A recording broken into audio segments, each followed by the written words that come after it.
이번 시간에 하실 것이 506페이지부터 하실 차례시죠?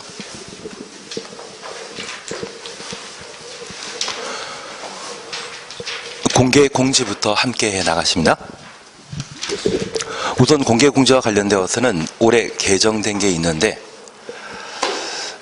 박스 속에 1번 대상 지역과 관련되어 4번을 잠깐 확인해 놓습니다. 노후산업단지 정비가 필요하다 인정하여 지정 공고한 지역, 그래서 노후산업단지 정비 가로 해놓습니다. 이게 올해 개정되었기 때문에 공개 공지와 관련된 출제 가능성이 좀 높아진 것으로 파악해 놓습니다.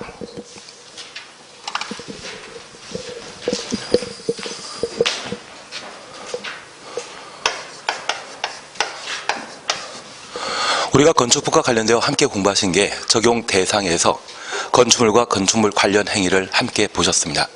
보통 적용 범위에서는 3문제에서 4문제가 출제되게 되는데 시험 출제 가능성으로 우리가 함께 보시는 게 건축에 딸린 시설물은 건축물로 취급하고 있지만 건축물과 분리되어 있는 공작물 중에 이용담, 사광, 팔구란 말 기억나십니다. 그리고 오태란 말도 기억나는데 이러한 것들은 시군구청장에게 신고하고 축조하도록 되어 있습니다.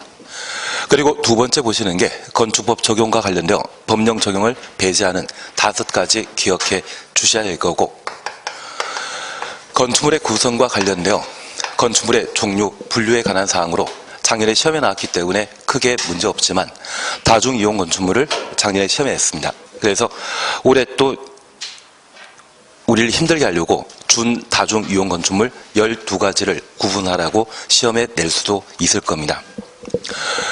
그리고 건물 살펴보게 되면 그 건물의 구성 요소에 관한 내용들을 각각 살펴보시면서 주요 구조부와 부속 구조물에 관한 구분을 반드시 해주셔야 됩니다. 그리고 발코니라는 개념 어느 정도 이해되실 텐데 건축물에 딸려있는 노대를 어떤 상황에서는 발코니라 표현하고 어떤 상황에서는 베란다라 표현하게 되는데 특별히 건축부에서는 베란다의 개념은 없고 발코니만 존재합니다. 특히 주택에 설치한 발코니는 국토교통부 장관이 정하는 기준에 적합한 때 거실 등으로 변경 사용할 수 있다는 것 기억해 주셔야 됩니다. 그리고 작년에도 시험에 나왔지만 규모에 관한 사안들을 파악해 주십니다. 작년에는 바닥 면적이 시험에 나왔거든요. 그래서 올해는 건축 면적과 관련된 특례 규정들을 살펴주시는 것과 연면적은 하나의 건축물의 각정의 바닥 면적 하인데 특별히 4가지 부분은 용적률 산정 시에 연면적에서 제외하게 됩니다. 가장 대표적인 것이 지하층이 어떤 걸 잡아 놓으시는 게 필요할 겁니다.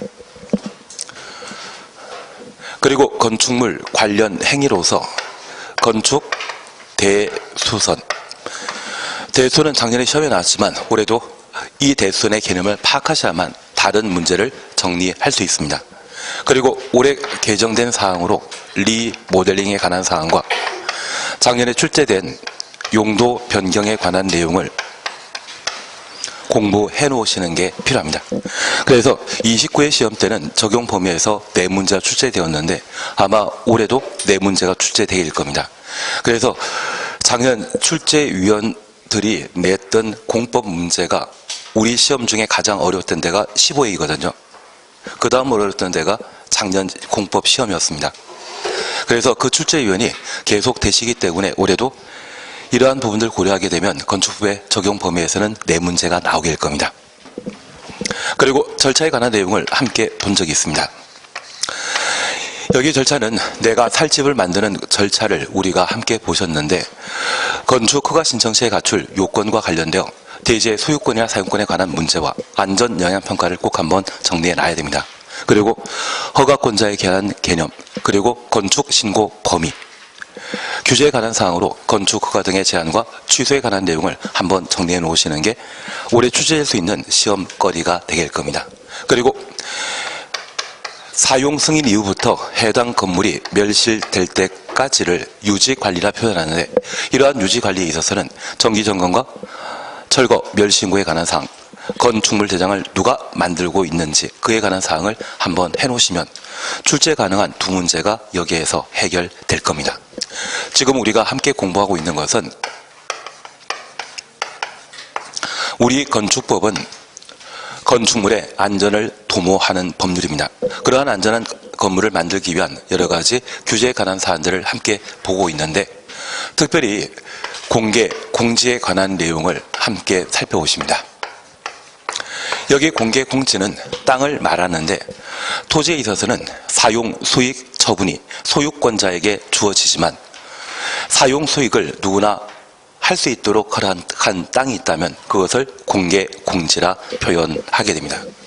그래서 이 공개, 공지는 건축물에 딸린 부속 공원을 말하게 되는데 나라에서 공원을 만들고자 한다면 막대한 예산을 필요로 합니다. 그래서 건축주에게 일정한 인센티브를 제공하고 공원 조성을 유도하는 제도가 공개, 공지가 되게 됩니다. 백화점이나 터미널 같은 데를 방문하시게 되면 그곳에 딸려있는 파고라 시설들을 한번 보신 적이 있을 겁니다. 그러한 것들을 법에서는 공개, 공지라 표현하게 됩니다. 이러한 공개, 공지는 건축 법령에 따라 의무적으로 공개, 공지를 설치하는 경우가 있는데 그 설치 대상 장소와 설치해야 되는 건축물을 각각 정리하시는 게 필요합니다. 우선 양가로 1번 잠깐 확인하십니다. 다음 하나에 해당되는 지역의 환경을 쾌적하게 조성하기 위해 다음 하나에 해당되는 건축물 대지에는 일반이 사용할 수 있도록 소규모 휴식시설 등의 공개 공지를 설치하여야 한다. 1번 대상 지역입니다. 일반 주거지역과 준주거지역, 상업지역 전부입니다. 준공업지역, 시, 군, 구청장이 도시화 가능성이 크다 인정한 지역, 도시화 가능성 가로 해놓습니다. 그리고 노후산업단지 정비가 필요하다 인정하여 지정 공간 지역은 공개 공지 확보 대상 지역이라는 것을 확인해 주시고 2번 대상 건축물입니다. 문화 집회시설은 영화관이나 동물원, 식물원 등을 말합니다. 종교시설, 그리고 판매시설은 백화점을 말하는데 농수산물 유통시설은 제외한다. 가락시장을 방문하게 되면 여름에는 악취가 심하거든요. 이러한 곳에는 공개 공지를 의무적으로 설치할 필요 없다는 이야기입니다. 운수시설, 그리고 업무시설, 숙박시설로서 바다 면적합 5,000제곱미터 이상의 건축물은 공개 공지의 의무 설치 대상 건축물이 되게 됩니다. 그래서 첫 번째 우리가 구분하실 것은 현재 공원의 개념을 가지게 되는 공개 공지는 녹간농장, 비개발 용도의 경우에는 돗자리 하나 깔면 충분히 휴식을 취할 수 있습니다. 그래서 우리가 천마산 방문하게 되면 자리 하나만 깔아놓으면 충분하지 따로 공원 만들 필요 없거든요. 그래서 많은 사람들이 이용하게 되는 도시지역 중에 주상공, 주거지역과 상업지역, 공업지역이 공개공지 확보 대상 지역인데 여기 주거지역은 전일준으로 우리가 기억하고 있습니다. 전용 주거지역과 일반 주거지역, 준주거지역. 전용 주거지역은 밤 7시 이후에는 동네 조용한 곳으로서 지나다니는 사람들이 많지 않습니다. 공개 공지를 따로 만들 필요 없을 겁니다. 반면 일반 주거지역과 준주거지역은 많은 사람들이 방문하는 곳이기 때문에 공원 따로 만들 필요 있거든요. 그래서 일반 주거지역과 준주거지역 대상 지역이라는 것 이해해 놓습니다. 보통 일반 주거지역은 아파트 단지 주변을 말하는데 아파트 단지에는 많은 사람들이 거주하기 때문에 공원 필요할 것이고 준주거지역은 주상 복합 건물이 만들어지는 장소로서 공원을 필요로 하게 됩니다. 그리고 상업지역 전부와 공업지역은 전일준입니다. 전용 공업지역은 중화공장을 배치하는 곳이고 일반 공업지역은 환경 저해하지 않는 공업 배치를 하지만 자동차 공장 등이 입지하는 곳으로서 공해 공장이 많습니다. 이러한 곳에는 공원 만들어봤자 이용할 사람 없기 때문에 준공업지역, 가산 디지털 단지역 들어보신 적 있다면 주변에 의료 아울렛이나 사무실이 꽤 많은 그런 동네입니다. 그런 준공업지역이 공개공지 확보 대상 지역인데 얘가 잘 안 된다고 하면 주거지역과 관련되어 일준이란 말과 그리고 상업지역, 공업지역의 준공업지역, 그래서 일준 상준이 공개공지 확보 대상 지역이라고 해놓습니다. 그래서 우리 공부 잘 되십니까? 요즘 민법은 문제 많이 풀고 있지 않습니까? 공부는 잘 되시죠? 그런데 내가 어떤 특정한 테마에 대해 계속 시험 문제 틀린다고 하면 정 안 될 때는 어떤 제도와 관련된 앞글자를 따서 내 나름대로의 두 문자 암기 방법을 하나 만들어 놓으셔야만 그 문제를 안 틀리시게 됩니다. 그래서 여기 공개공제에 대해서는 용도지역과 관련된 의미를 충분히 파악하신다고 하면 따로 두 문자로 암기 방법 필요 없으시겠지만, 얘가 시험만 보면 계속 틀린다고 하면 앞글자 따가지고 나에 적합한 암기 방법을 하나 만들어 놓으시는 게 공부 잘하는 방법입니다. 예전에 학교 다닐 때 반에서 1등 하던 친구들 한 번씩 친하지 않으셨습니까?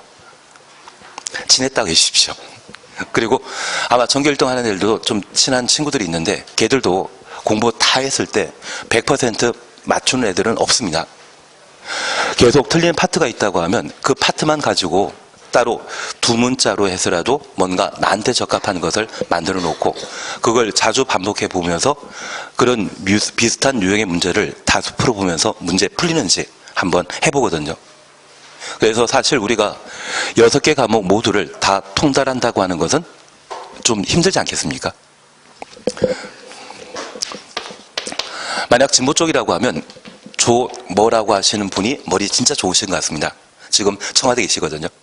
그리고 보수 쪽이라고 하면 최근에 교도소에서 출소하신 우자로 시작하는 우땡땡이라는 분이 진짜 머리 좋으십니다. 이분들 하는 이야기가 자기가 한 번도 접하지 않은 책을 한번 쭉 훑어만 보더라도 책 내용이 머리에 스캔된다고 이야기합니다. 그 정도 아니라고 하면 내가 약한 부분에 대해서는 꼭 앞글자 따서 어떤 특정한 나한테 맞는 암기 방법을 채택하는 게 필요합니다. 제가 모두의 어떤 부분이 약하고 어떤 부분이 강한지를 다 모르지 않겠습니까? 하여튼 문제를 많이 풀어봤는데 그 문제를 계속 틀린다고 하면 종국에는 어떻게든 맞출 필요가 있을 때는 저 두 문자로 뭔가 하나 만들어서 나에게 맞는 공부 방법을 한번 찾아주시는 것도 필요하십니다. 다만 여기 공개공지와 관련되어 왜 특정한 용도 지역에 공개공지 필요한지 취지를 이해해 주셔야 됩니다. 많은 사람들이 찾는 용도 지역이라면 공원 만들 필요가 있고, 나라에서 만들기보다는 건축주에게 인센티브 제공하면서 만들도록 유도하는 것이 공개공지의 특징이라는 것 기억하시면서 사람들 많이 찾게 되는 일반 주거지역과 준주거지역, 상업지역 전부 준공업지역이 공개공지 확보 대상 지역입니다.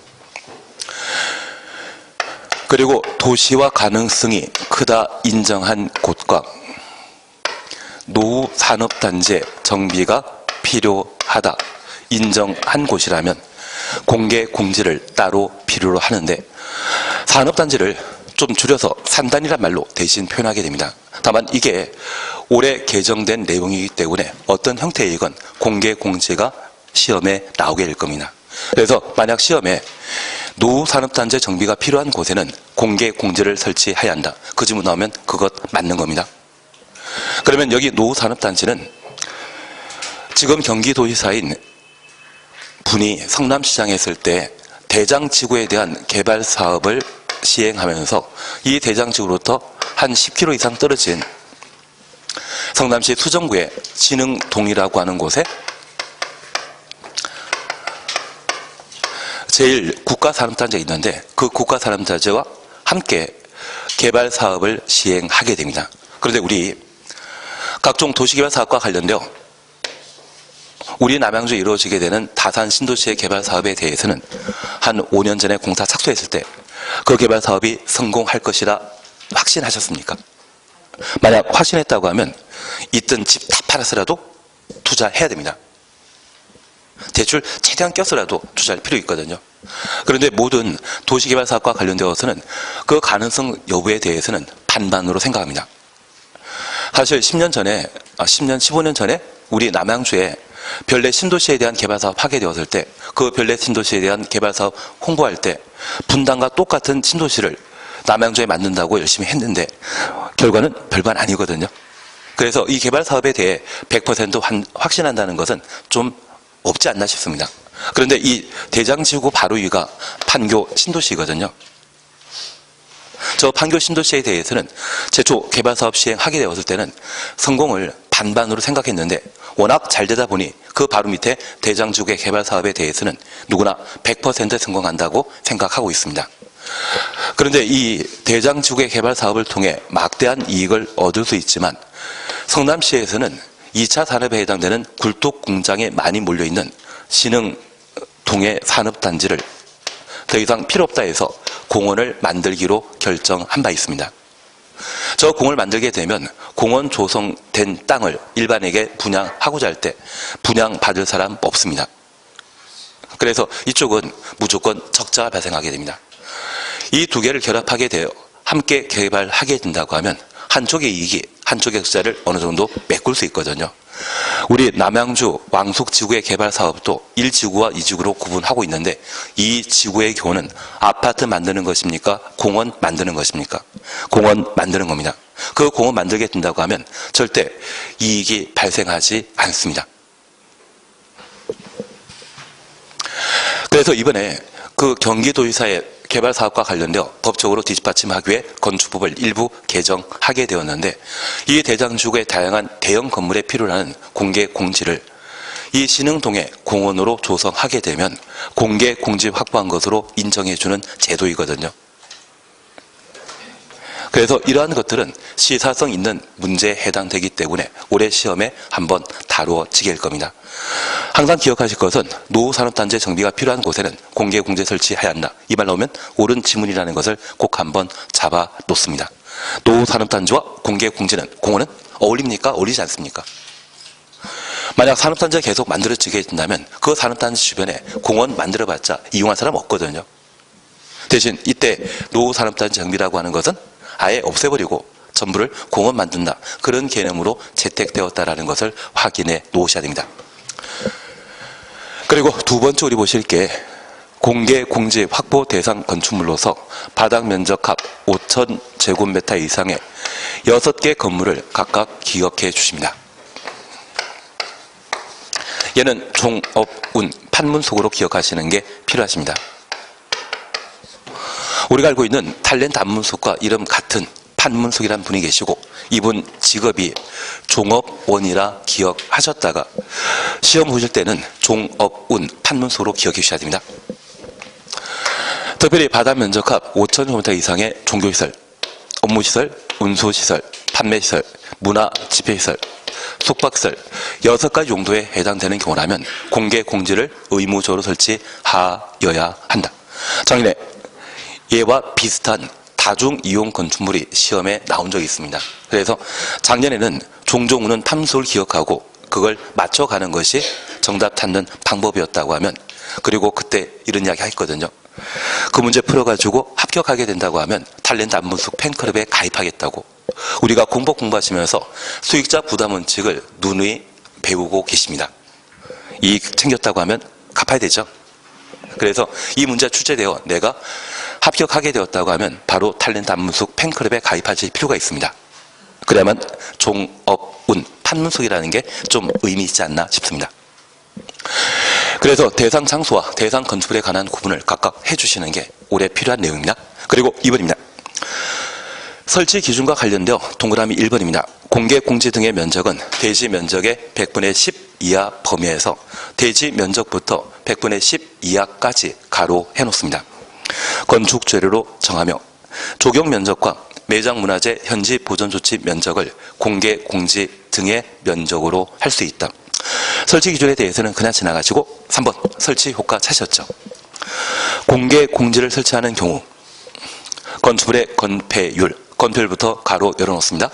용적률, 높이 제한을 완화하여 적용할 수 있다. 완화까지 가로 닫아놓습니다. 그리고 박스에는 용적률 1.2배, 높이 기준 1.2배란 말을 각각 볼 수 있습니다. 1.2배 동그라미 해놓습니다.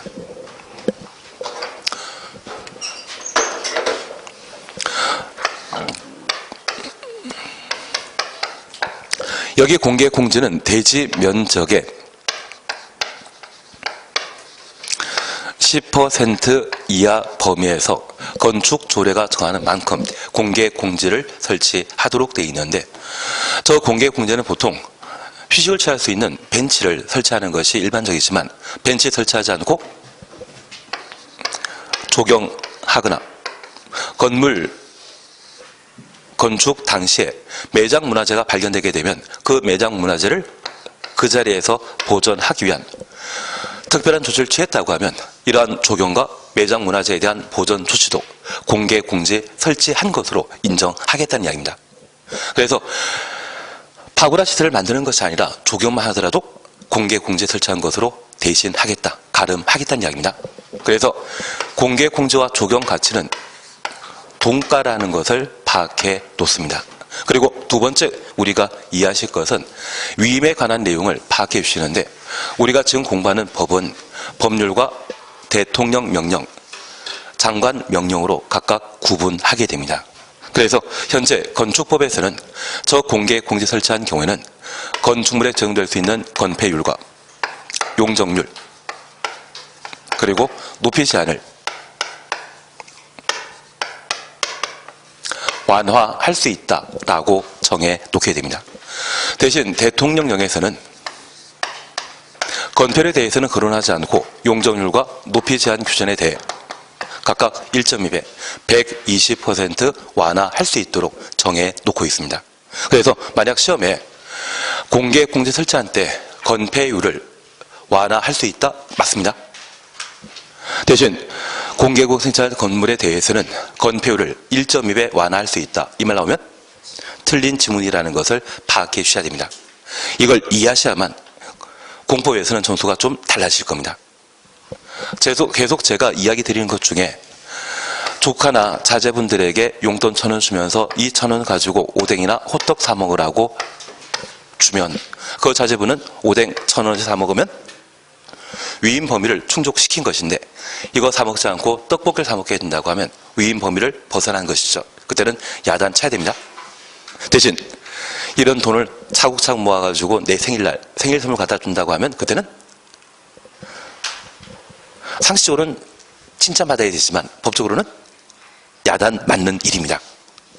그래서 우리가 이해하실 것은 법률에서 건폐율과 용적률, 높이 제한을 완화시킬 수 있다고 하면 그 완화 범위에 대해 구체적으로 시행령에 맡기고 있거든요. 그 시행령에서는 건폐율에 대해서는 따로 규정 없고 용적률과 높이 제한 기준만 120% 완화시켜주게 된다면, 이 수치가 나왔을 때는 용적률, 높이 제한 기준 뒤에 나왔을 때만 맞는 지문입니다. 대신 건폐율을 1.2배 완화한다 이 말 나오면 틀린 것으로. 대신 이 숫자가 안 나온 상태에서 공개 공지에 설치한 건축물에 대해서는 건폐율, 용적률, 높이 제한을 완화할 수 있다? 맞습니다. 그 중에 건폐율 완화할 수 있다 이 말만 나오더라도 옳은 지문입니다. 그걸 잘 잡아주셔야만 얘가 점수가 달라지게 됩니다. 그래서 우리 교재에서는 뭐 다음에 따라 완화 정할 수 있다, 그 다음이 사실은 대통령령이 정하는 바에 따라 완화할 수 있다, 그런 의미인데 얘를 좀 빼버려 가지고 우리가 좀 쉽게 이해 못하는 것도 있을 수 있을 겁니다. 그래서 여기 공개 공지와 관련되어서는 별표 하나 해놓습니다. 대지하는 공지 체크십니다. 맛벽 공지 잘 모릅니다. 그리고 옆에 페이지에 대지 분할 제한 보시니 6번입니다. 509페이지입니다. 건축물 있는 대지는 다음 하나에 해당되는 규모 이상 범위에서 조례가 정하는 면적에 못 미치게 분할할 수 없다. 여기 못 미친다는 말은 미달하는 것을 의미하게 됩니다. 그리고 주거지역에 60, 상업지역 150, 공업지역 150, 녹지지역 200이라는 것을 각각 볼 수 있습니다. 이쪽은 이렇게만 이해하고 지나십니다.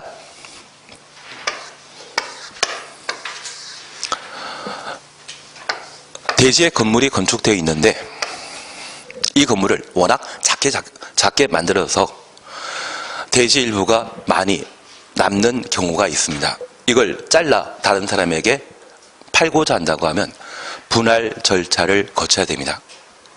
그렇게 분할하게 되었을 때 각각의 대지 면적은 주거지역이라면 60, 상업지역이라면 150, 녹지역이라면 200제곱미터 이상은 돼야 분할할 수 있다는 이야기입니다. 그러면 우리가 잠깐 이해하실 것은, 만약 주거지역에 건물 건축하게 되면 이 주거지역의 행위 제한에 따라 보통 건폐율은 50%가 되게 됩니다. 그래서 주거지역은 567이라는 말 기억나셔야 됩니다. 전용 주거지역은 50, 일반 주거지역은 60, 준주거지역은 70, 3종 일반 주거지역만 50. 그러면 대지 면적이 60제곱미터일 때 건폐율 50 적용하게 되면 건축 면적은 30제곱미터가 되게 되는데, 저 30제곱미터라고 하면 우리가 알고 있는 가장 작은 아파트의 평형은 7평 정도이거든요. 저 7평이라면 침실 하나에 거실 겸 부엌 하나, 화장실이 갖춰져 있는 아파트가 7평짜리입니다. 본 적 있으십니까? 개포 중일단지에 7평짜리 아파트가 있었는데 처음 80년대 중반에 만들어질 때만 하더라도 거기 거주하는 분들은 참 힘든 것처럼 보였는데 요즘은 아니더라고요. 10억 넘고 이번에 재건축하면서 7평에 거주하시는 분들이 한 32평 분양받으신 분들 계시더라고요. 그리고 아마 거래되게 되면 한 17억 이상 정도 거래되거든요. 그런데 우리가 잠깐 이해하실 것은 이 주거지역의 대지 면적이 만약 10제곱미터일 때 건폐율 5 적용하게 되면 5제곱미터가 만들어지게 됩니다. 만약 그런 건물에 저 같은 사람이 누워있다고 하면 팔과 다리는 벽을 뚫고 나와 있을 거거든요. 그래서 이 주거지역과 관련되어 건물의 기능을 다하기 위해서는 최소 면적이 얼마? 60은 돼야 된다. 상업지역에 있어서는 150, 공업지역 150입니다. 녹지지역이라면 200제곱미터는 돼야만 건물 기능 다 할 수 있습니다. 그러면 지금 보신 주거지역의 60이란 말은 분할 전의 면적입니까? 분할된 이후의 면적입니까? 분할된 이후의 면적으로서 종전 토지 면적이 주거지역은 120제곱미터 이상 되었을 때 각각 60씩 분할할 수 있다. 그런 개념이 되게 됩니다. 추신 이해하시겠습니까? 이해되시면 그걸로 땡이십니다. 이런 거 외우는 건 크게 문제 없으시거든요. 한 장 넘기십니다. 제2절 도로에 관한 사항을 함께 살펴봅니다. 도로란 사람의 보행과 자동차 통행이 동시에 가능한 너비 4m 이상의 도로, 두 줄 밑에 예정 도로를 건축법상 도로라 표현하게 됩니다. 그래서 우리 주변에 도로가 만들어지게 되면 이 도로에는 차만 다니는 것이 아니라 사람도 걸어다니고 차 두 대가 서로 교차 통과하게 됩니다. 보통 승용차의 자동차 전폭은 1.8m인데 두 대 차량이 교차 통과하고 사람도 함께 도로 사용하기 위해서는 도로의 폭은 4m 이상은 돼야 됩니다. 그리고 간혹 차를 일렬 주차시키게 되면 두 대 차량이 교차 통과하게 되었을 때 그 도로 폭은 6m가 되게 됩니다. 그런데 이 4m 도로와 6m 도로의 경우는 차도 인도의 구분이 없습니다. 그래서 우리 학원 주변에 상가주택 한번 지나다니셨다고 하면 그곳에는 차도 인도의 구분 없죠.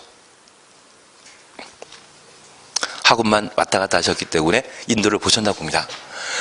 인도가 만들어지는 것은 도로의 폭이 8m 이상일 때 인도가 만들어지게 되고 도로 관련 규정에 따르게 되면 12m 도로와 15m 도로, 20m 도로, 25m 이상의 도로로 각각 구분하고 있는데 대한민국의 가장 넓은 도로 폭은 70m가 되게 됩니다.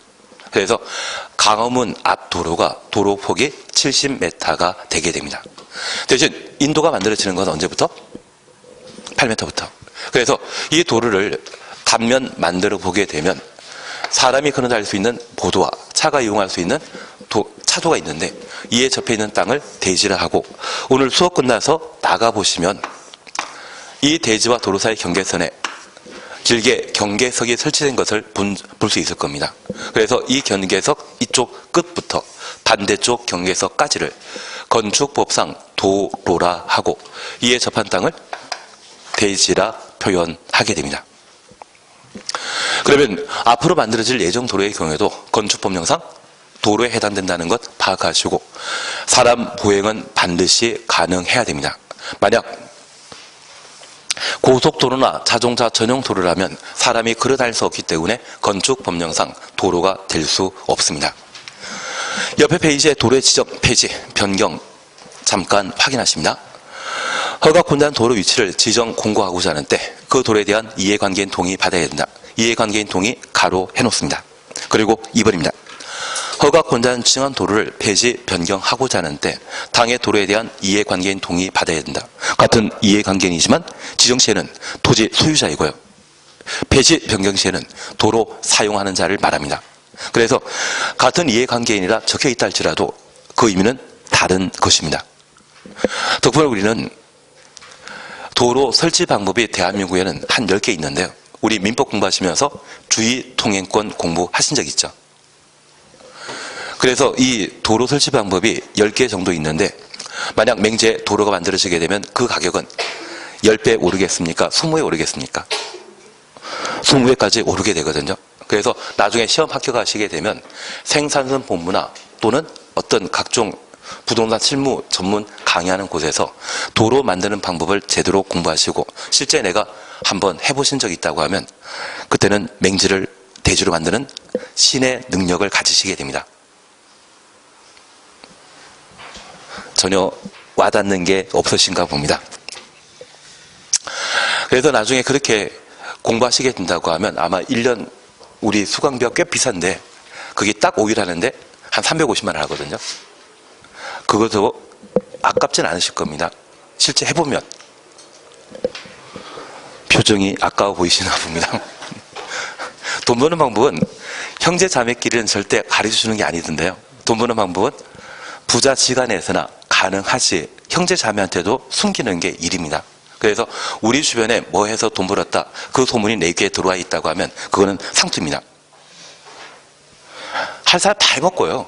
이제 막차 타라고 내 귀에 들려오는 것이지 그게 돈 버는 방법이 쉽게 나한테 연결되겠습니까? 예, 저만 세상 물정 잘 모르는 줄 알았는데 같이 모르시는 것 같습니다. 넘어가도록 하겠습니다. 그중에 우리가 주의통행권과 관련되어서는 반드시 많이 숙지해 놓으셔야만 자주 실무상 도로 만들 수 있는 일들을 해내실 수 있고요. 건축법과 관련된 도로 설치 방법에 있어서는 도로 지정 시에는 토지 소유자의 동의 받아야 된다. 그런 개념만 파악해 주시면 좋겠습니다. 그러면 이렇게 도로가 만들어지게 되면 도로변의 땅은 모두 뭐다? 대지입니다. 512페이지 함께 보십니다. 512페이지 보시면 접도 의무라는 말 찾으셨죠? 건설 대지는 2m 이상 도로에 접하여야 한다. 그리고 양거리 2번입니다. 연면 작계가 2000제곱미터 이상의 건축물 2000 동그래 놓습니다. 가로 속에 축사, 작물 재배사, 재배. 너비 6m 이상의 돌에 4m 이상 접하여야 한다. 그래서 너비 6m부터 4m 이상까지 가로 해놓습니다. 그러면 우리가 함께 공부하시는 것으로서 도로에 관한 내용을 살피시는데 도로의 개념 그리고 이 도로가 만들어지게 되면 도로변의 땅은 대지이고 그 대지와 도로 사이의 관계에 관한 내용을 함께 보셨습니다. 그중에 우리가 잠깐 이해하실 것은 얘가 도로라고 하면 저 도로로부터 1m 떨어진 땅이 있다면 얘는 맹지입니다. 맹지에는 건물 건축하는 것 아닙니다. 반면 이 도로에 딱 붙어있는 땅이 있다면 걔는 대지입니다. 그래서 대지는 도로에 2m 이상 접해야 된다. 그러면 2m 이상 접하자고 하는 것은 도로에 붙어있는 길이가 2m 이상이라는 것이지 얘는 도로이고 얘는 대지다. 개념 자체가 지금 불성립한 상태입니다. 얘는 맹지이지 대지가 아니죠. 그래서 간혹 어떤 분들은 이 지문 보시면서 얘는 도로이고 얘는 대지라고 하면 대지는 도로에 2m 이상 접해야 된다. 2m 이상이면 20m 이상 되고 200m 이상 되는데 그러면 도로에서 어떻게 이 대지에 드나 드느냐 그렇게 저한테 물어본 분도 계시거든요. 이거 말도 안 됩니다. 얘는 뭐다? 맹지입니다. 얘만 대지이죠. 그런데 이러한 대지에 연면적 합 2000제곱미터 이상의 건물 건축하는 경우는 그냥 도로가 아니라 6m 도로에 4m 이상 접하도록 되어 있는데 우리가 주택에 관한 사항들을 함께 공부하시면서 광의의 단투택은 협의의 단투택과 하수집에 해당되는 다중주택, 상가주택에 해당되는 다가구택, 그리고 공관이 있고 공동택은 아파트, 연립, 다세대, 기숙사에 있었습니다. 특별히 연립택이라면 주택으로 사용한 층수가 4개층 이하로서 동당 바다 면적합은 660제곱미터 초과. 그러면 동당 바다 면적합이 700제곱미터인 연립택이 3동 만들어져 있는 주택단지라면 다니는 사람 참 많겠죠. 그래서 그냥 도로가 아니라 얼마? 6m 도로에 2대 차례 교차 통과할 수 있도록 4m 이상은 접해야 됩니다. 그래서 우리가 이해하실 것은 통상 건물 건축하는 대지는 2m 이상 도로에 접해야 되지만 예외적으로 연면적 2,000제곱미터 이상의 건물 건축하고자 한다면 너비 6m 이상의 돌에 4m 이상 접할 것. 공장의 경우는 3,000제곱미터 이상입니다. 그래서 우리 학교 다닐 때 광야라는 시를 쓰신 분이 이육사라는 분 기억나시죠? 그분 성함이 이육사가 아니라 외정 때 항일운동 하셨는데 교도소 수감되었을 때 수감 번호가 이육사이십니다. 그래서 이육사란 말 보게 되면 연면적 2,000제곱미터 이상의 건물 건축하는 대지는 너비 6m 이상의 돌에 4m 이상 접할 것. 그것 잡아내셔야 됩니다. 공장은 364입니다. 그래서 264, 364란 말을 각각 구분하십니다. 앞으로 내가 땅을 구입하게 되면 맹지 구입해야 되겠습니까? 대지 구입해야 되겠습니까? 신의 능력이 없다면 그때는 대지 구하셔야 됩니다. 맹지 구하면 신의 능력을 갖추실 때 가능하신 거고요. 그게 아니면 대지 구하셔야 되고, 이 대지 구하게 되었을 때 전면 도로의 폭이 최소 얼마? 6m. 만약 대지의 면적이 10,000제곱미터이고 용적률이 1,500%라 할지라도 접도 길이가 도로에 접한 도로가 폭 4m라고 하면, 5m짜리라고 하면 2,000제곱미터 미만의 건물만 건축하게 됩니다. 도로가 6m 이상일 때만 2,000 이상을 건축할 수 있기 때문에 도로를 명확하게 확인하고 토지의 거래를 참여하셔야지 엉뚱한 것 하시면 안 됩니다. 그래서 264, 364란 말을 함께 봐주시는 게 필요합니다. 그런데 우리 2,000제곱미터 이상이라 할지라도 축사의 경우에는 264 대상에서 제외하게 됩니다. 축사는 악취가 심하기 때문에 찾아온 사람 얼마 안 되거든요. 대신 이 축사가 요즘 가장 돈 된다는 것은 들어보셨을 겁니다. 여기 축사 규모가 연면적 500제곱미터 정도라고 하면 이게 한 50억에 거래되거든요. 그래서 우리 남양주에는 축사 만들겠다고 하면 절대 허가 못 받습니다. 그래서 군으로 끝나는 곳에 축사 만드는 게 가능한데, 제가 알고 있는 분은 이것만 전문적으로 돌아다니는 분이 계십니다. 그래서 한때 안성에서 하셨던 분이 있는데 그 축사 부지 한가운데 고속도 뚫리면서 강제 수용당하셨거든요. 그냥 돈 좀 버셨겠습니까? 많이 버셨겠습니까?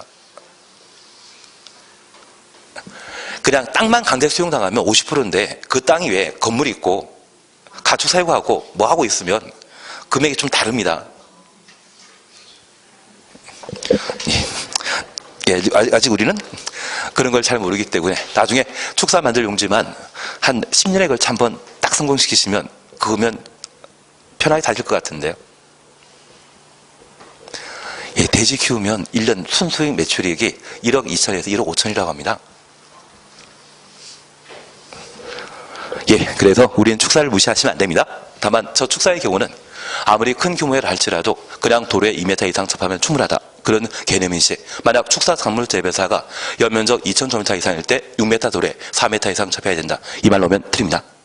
다만 저 축사 만들고자 한다면 민원 해결하는 게 좀 많이 필요하시겠죠. 예, 아무도 안 할 표정이십니다. 그리고 2번입니다. 건축선 찾았습니다. 양아래 2번 함께 보십니다. 도로와 접한 부분에 건축물을 건축할 수 있는 선은 대지와 도로 사이의 경계선을 한다. 대지와 도로 경계선 가로 해놓습니다.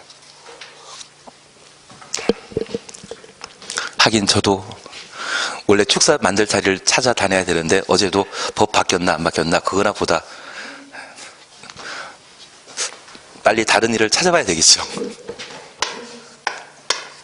예, 이번 시간에 우리가 함께 하실 것이 바로 건축선입니다. 여기 건축선과 관련되어서는 별표 해놓습니다. 우선 우리가 이해하실 것은 민법 242조 함께 공부하시면서 저 242조에는 대지 소유자가 건물 건축하고자 한다면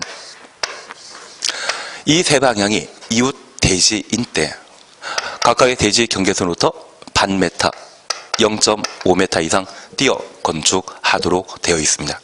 그래서 우리가 민법 242조 공부하시면서 대지 소유자의 건축과 관련된 규제로 함께 공부하셨는데 이런 규제가 도로와 관련되어서는 전혀 민법에 거론되질 않고 있습니다. 그러면 이 도로와의 관계에 있어서 따로 규정 없다고 하면 도로 침범하면 된다 안 된다? 도로 침범해서 건축하면 교통에 방해되지 않겠습니까? 그래서 이웃 대지 경계선부터 각각 0.5m 띄우지만 이 도로 경계선에는 딱 붙여 건물 건축해도 상관없죠.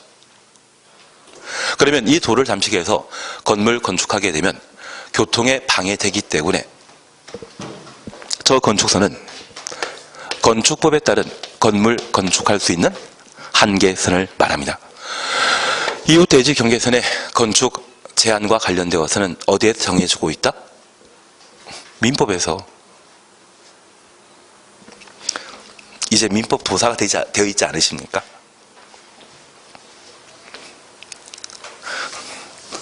예, 그러면 민법은 이제 적어놓고 우리가 잠깐 이해하실 것은 저 건축선은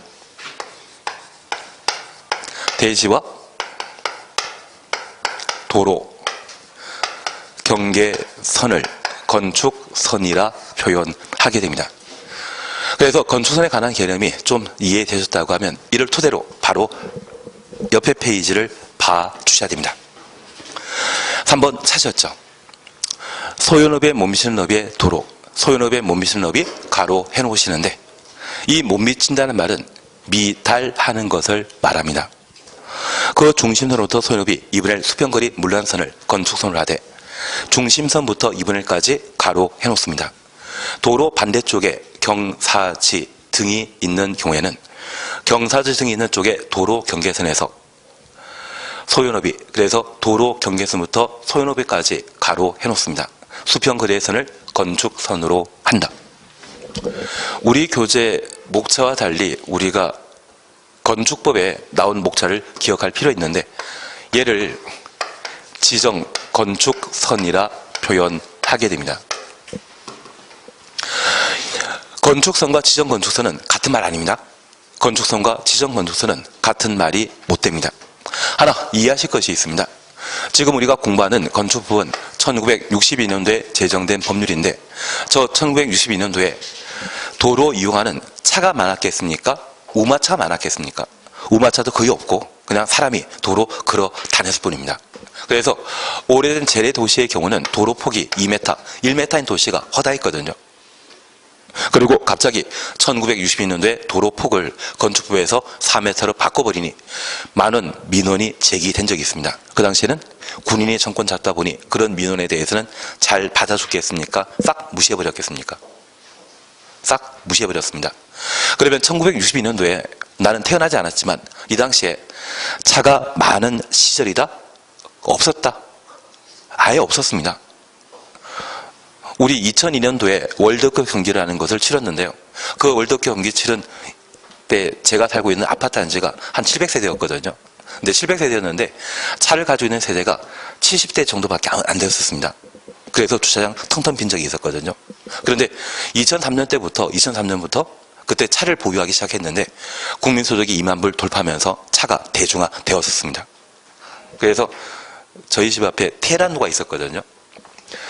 왕복 16차선인데 불구하고 하루에 지나다니는 차 그냥 세우는 게 일이었습니다. 왜 이렇게 큰 도로 만들었나 전혀 이해 못했는데 요즘은 많이 막히고 있더라고요. 그래서 우리가 이해하실 것은 1962년도에는 더 심한 상태이거든요. 그래서 그 당시에는 도로 폭이 얼마? 2m짜리가 그렇게 많았던 것 같습니다.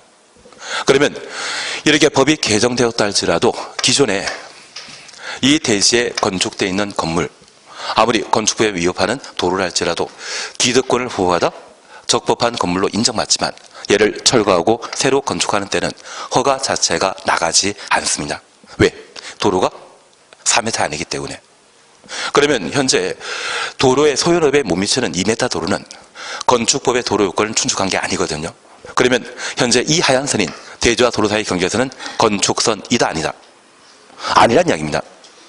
저 2m 도로가 4m 도로로 확장되게 되면 양쪽에 대지가 존재한다면 공평 부담 원칙에 따라 각각 대지 소유자는 자기 땅 중에 1m를 내놔야 되거든요.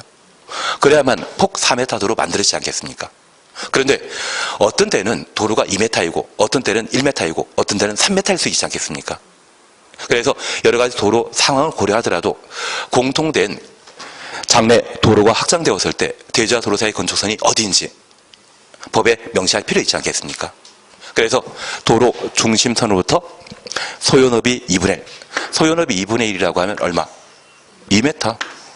그러면 현재 도로가 2m 확보되었다고 하면 도로 경계선으로부터 1m 되는 곳이 미래 도로가 확장되었을 때 대지와 도로 사이의 경계선이 될 수 있을 겁니다. 그래서 이 지정 건축선이라 함은 현재 대지와 도로 사이의 경계선이 아니라 미래 도로가 확장되었을 때 미래 대지와 도로 사이의 경계선을 지정 건축선이라 표현하게 됩니다. 그리고 한쪽이 절벽을 법에서는 경사지라 표현합니다. 공원 용지라면 이쪽으로 도로 확장할 수 있다 없다. 62년대 기술이라면 절벽으로 도로 확장하는 것은 좀 곤란하지 않겠습니까? 우리 하천 복개 공사 시작한 게 아마 1980년대 복개하기 시작했거든요. 예, 80년대 태어난 적 없기 때문에 잘 모르지만 하천이 복개되는 경우 있지 않습니까? 그게 일상화된 것이 80년 중반 이후에 복개되기 시작했습니다. 그 전까지는 하천에 도로 세운다는 생각 자체를 아예 못했던 적입니다. 그러면 이쪽 방향으로 도로 확장할 수 없습니다. 결국 대지 소유자가 2m 도로를 내줘야 되거든요. 어떤 데는 1m 도로도 있을 거고 어떤 데는 3m 도로 있을 겁니다. 그래서 경사지가 있는 도로 경계선으로부터 얼마? 소요 너비 후퇴하게 되면 현재 2m 도로이기 때문에 2m를 도로용지에 내놓게 되면 폭 4m 도로가 만들어지게 됩니다. 그런데 우리가 하나 이해하실 것이 있습니다. 저 빨간 선과 하얀 선은 도로 예정지이거든요. 예정도로는 대지이다 도로이다. 예정도로는 도로 자체입니다. 그러면 얘는 대지 면적에서 제외시켜야 되죠. 그래서 두 번째 조건으로 토지의 크기가 가로 세로 각각 10m라고 하면 2m를 도로용지에 내놓고 나면 남는 건물 건축할 수 있는 대지 면적은 80제곱미터가 되게 될 겁니다. 그래서 얘를 100제곱미터를 산다고 생각하시는 게 아니라 80제곱미터를 산다고 생각하셔서 가격을 조정하고 정확하게 흥정하셔야 되겠죠. 그래서 앞으로 땅을 구입하게 된다고 하면 그 땅에 접해있는 도로 상황을 꼭 한번 파악하는 것이 필요할 겁니다. 그래서 여기 지정건축선은 지금 당장 대지와 도로 사이의 경계선입니까? 미래 대지와 도로 사이의 경계선입니까? 미래 것이죠. 저 미래 것은 아무런 이야기 나오지 않는다면 양쪽에 대지가 존재하는 것을 전제하여 도로 중심선으로부터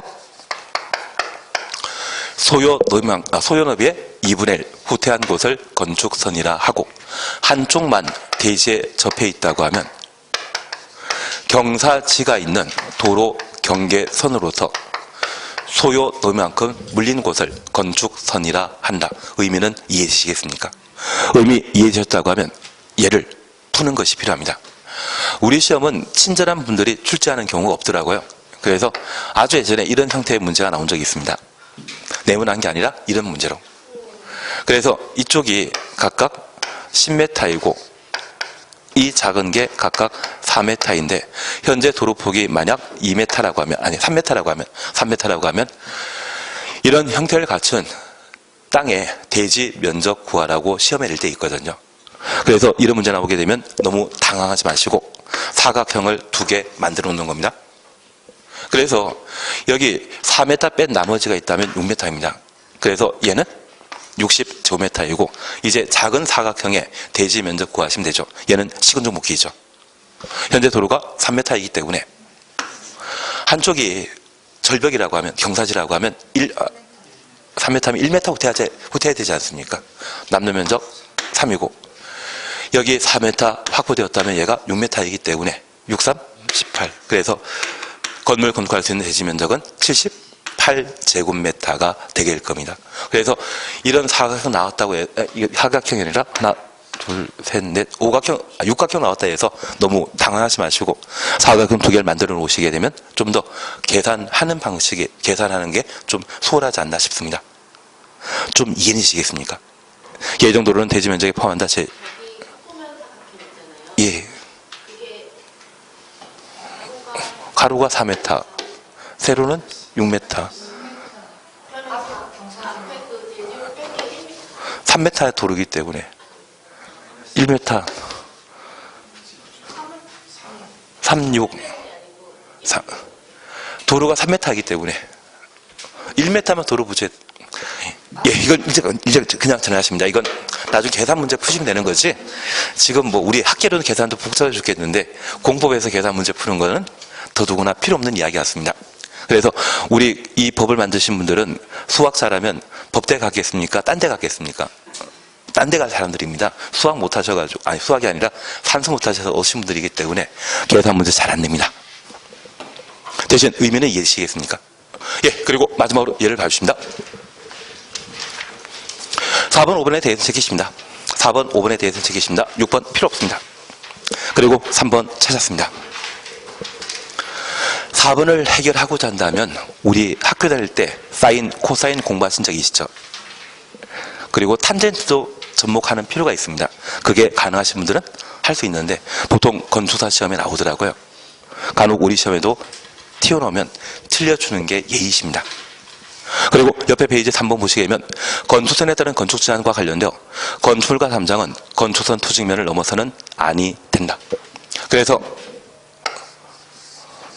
이게 도로라고 하면 도로에 접해 있는 땅을 대지라고, 건축선의 투직면은 이 빨간 선을 말합니다. 그러면 대지 소유자 건물 건축하게 되었을 때 이 건축선 침범하면 교통에 방해되기 때문에 건축선을 침범해서는 안 되는 겁니다. 그런데 가끔 지하철, 지하 역사와 건물 지하청력이라는 통로가 건축선 침범해서 만들어지는 경우가 있습니다. 우리가 기억하시길 건물에 딸린 시설물은 건축물 자체이죠. 대신 지표 아래 부분은 교통에 사용되지 않기 때문에 문제 없지 않겠습니까? 그래서 단설 보시게 되면 지표 면 아래의 경우는 그러하지 아니하다. 그래서 지표면 아래 건축물 건축 행위에 대해서는 건축선 침범하더라도 문제 없죠. 이해되시겠습니까? 그리고 양가로 2번입니다.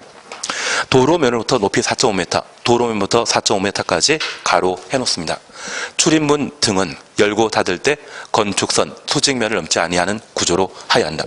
그러면 1번 규정에 따라 건물 건축하는 자는 건축선 안쪽에 건물 건축했는데 여기에 출입문이 열려 있을 때 건축선 침범하게 되면 교통에 방해되지 않겠습니까? 그래서 도로면으로부터 높이 4.5m 이하의 출입문 등은 개폐 시에도 건축선을 침범하지 않는 구조로 만들도록 했는데 현재 도로를 이용하는 사람의 키는 2m 이하이고 우리 남양주에는 2층버스 다니지 않습니까?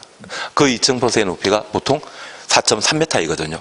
이런 차량과 사람이 안전하게 도로 이용하고자 한다면 도로에 설치하는 육교를 할지라도 도로면으로부터 높이 4.5m 초과하는 곳에 육교 만들어야 되죠. 그래서 이 4.5m는 도로 사용하는 차량과 사람 키를 고려한 것이라는 것을 이해하시고 도로면 기준으로 4.5m라는 것을 한번 확인해 놓습니다. 거기까지 하시면 도로와 관련된 내용은 모두 끝나십니다.